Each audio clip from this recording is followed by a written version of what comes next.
অধিক পরিমাণে আর্থিক মুনাফা লাভের জন্য ছাত্রছাত্রীদের ভবিষ্যৎ নিয়ে ছিনিমিনি খেলার জন্য এক শ্রেণীর ঠিকাদার যে উঠে পড়ে লেগেছে তা হয়তো দেবীপুর উচ্চ মাধ্যমিক বিদ্যালয়ের এই অত্যন্ত নিম্নমানের নির্মাণ কাজ দেখে চোখে আঙুল দিয়ে দেখিয়ে দিল।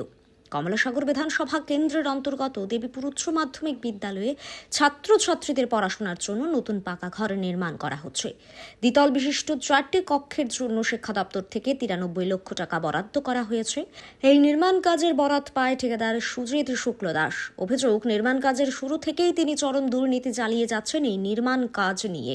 ছাত্রছাত্রীরা প্রথম দিকে খানিকটা আওয়াজ তুললেও তা কেউ পাত্তা দেয়নি।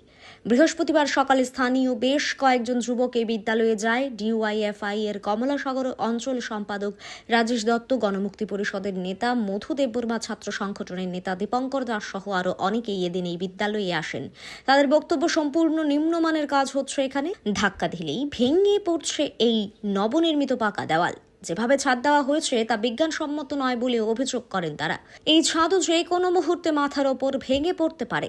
এটা কমলাসাগর গ্রাম পঞ্চায়েতের দেবীপুর বাজার সংলগ্ন দেবীপুর হায়ার সেকেন্ডারি স্কুল।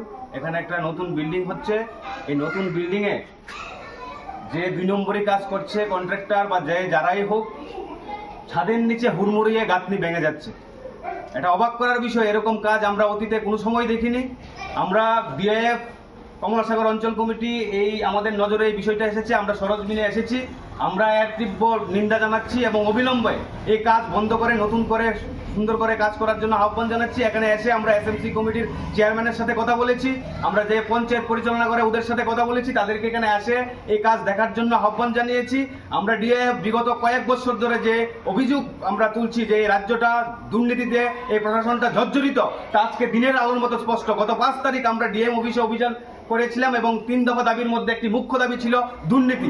এটা আপনারা দেখছেন, আপনারা এখানে বালু দিয়ে ইট বসিয়ে চলে যাচ্ছে, এখানে সিমেন্টের কোনো গন্ধও নেই। এই ধরনের দুর্নীতি যারা করছে তারা ভারত মাতা কি জয় স্লোগান দিয়ে রাষ্ট্রবাদীর কথা বলে রাষ্ট্রীয় সম্পদ ভেগারভাবে লুট করছে এবং কতিপয় লোককে এই ধরনের দুর্নীতিকে প্রশ্রয় দিয়ে যাচ্ছে, যেখানে প্রশাসন নির্বিকার। আমরা স্কুলের সকালবেলার হেডমিস্ট্রেসের সাথে কথা বলছি, উনি বলেছেন ঊর্ধ্বতন কর্তৃপক্ষের সাথে কথা বলবেন। এখানে ভয়ে কেউ কথা বলছে না। পরবর্তী সময়ে বিদ্যালয়ের পরিচালন কমিটির চেয়ারম্যান অনিল শিব দাস ছুটে আসেন। এই বিদ্যালয়ে তার চক্ষু চড়ক গাছ হয়ে যায় কাজের নমুনা দেখে। তিনি নির্মাণ কাজ বন্ধ করে দেওয়ার নির্দেশ দেন। বিদ্যালয়ের প্রধান শিক্ষিকা উপস্থিত থাকা সত্ত্বেও এ ধরনের নিম্নমানের চরম দুর্নীতি চলে আসছে দিনের পর দিন, কিন্তু প্রধান শিক্ষিকা মুখে তালা ঝুলিয়ে রেখেছেন। স্যান্দন টিভি।